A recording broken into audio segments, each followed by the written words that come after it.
दिनांक 28 नवंबर को एक परिवादियाँ आई और उन्होंने रिपोर्ट दर्ज कराई कि हम 25 तारीख को ट्रेन से झुंझुनू के लिए रवाना हुए थे। ढेर के बालाजी स्टेशन से हम बैठे थे। दोनों महिलाएं थी। वो दोनों महिलाएं ढेर के बालाजी से जयपुर की तरफ से झुंझुनू की तरफ सफ़र कर रही थी।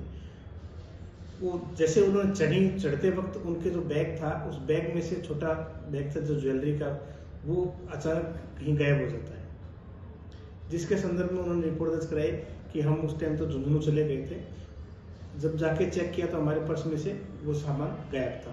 उसमें अपने दोनों महिलाओं का ऑर्नामेंट्स एक साथ में इकट्ठा करके उन्होंने रखा हुआ था, जो लगभग 13 से 14 लाख के बीच के कीमत का ऑर्नामेंट था। उन्हें शक है कि जैसे वो लोग चढ़ रहे थे तो भीड़ भाड़ का फायदा लेके कोई महिलाओं ने, एक दो महिलाओं के आसपास थी, उन महिलाओं ने उस बैग की चोरी की। प्रकरण दर्ज करने के बाद हमने वहाँ ढेर के बालाजी वगैरह पे मौका मुआयना किया, लेकिन वहाँ पे कोई सीसीटीवी फुटेज वगैरह नहीं है, क्योंकि सीसीटीवी कैमराज वहाँ पे इंस्टॉल नहीं है।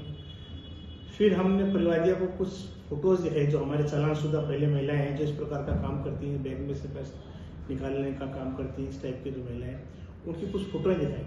इसमें हमारे हेड कांस्टेबल हैं सुमेर, उनके पास भी कुछ एल्बम वगैरह हमने रख रखे हैं, क्योंकि इस प्रकार की महिलाएं जो मुलजिम्स हैं, जो लूट की, चोरी की, इस प्रकार की वारदात करते हैं, उनका हम फोटोज वगैरह एकत्रित करके रखते हैं। उन कुछ फोटोज में से एक दो महिलाओं के बारे में उसने बताया था, ये मुझे लगती है कि ये महिला वहाँ पे थी। तो उसी के आधार पर फिर हमने वहाँ पे तो सीसीटीवी फुटेज थे नहीं, तो हमने आसपास जो रेलवे स्टेशन की तरफ आने वाले मार्ग हैं वहाँ पे कुछ कैमरे वगैरह तलाश किए, जिससे हमको लगा कि भाई इन महिलाओं का मूवमेंट उस दिन उस ट्रेन के वक्त वहाँ पे था। फिर उसी के ऊपर हम आगे बढ़ते हुए अनुसंधान करते हुए उन महिलाओं को हमने अरेस्ट किया, उनके कब्जे से सारी ज्वेलरी बरामद करी। पूरे 13 लाख की जो ज्वेलरी है वो हमने उनसे बरामद करी। फिर उन्होंने अनुसंधान में बताया कि हमारे साथ में एक साथी और रहता है जो हमें कभी किसी तरह से कोई दिक्कत आती है तो हमें प्रोटेक्ट करता है। उनके आधार पर, उनके बताए आधार पर उस व्यक्ति को भी हमने अरेस्ट किया। उसने भी बताया कि सब उनमें से कुछ छोटा हिस्सा हमको, मेरे को भी देते हैं, जिससे कि मैं उनका साथ देता। ऐसे करके 3 महिलाओं को हमने अरेस्ट किया है। 2 महिलाओं को अरेस्ट किया है, एक उसमें जेंट्स है। 3 मुलजिमों को अरेस्ट किया है।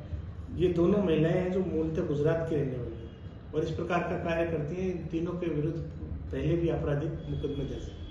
सर, जैसे कि रेलवे स्टेशन जयपुर पे आए दिन देखा जा रहा है कि वारदातें बढ़ती जा रही हैं, तो उसके लिए आप यात्रियों को कोई खास संदेश देना चाहते हो? तो बिल्कुल, उसके लिए हम यही कहना चाहते हैं कि हम तो 24 घंटे आप लोगों के लिए हैं, लेकिन आप लोग भी थोड़ा सा चढ़ते उतरते वक्त ध्यान रखें और अधिक ऑर्नामेंट्स, अधिक कीमती सामान है तो विशेष ध्यान रखें।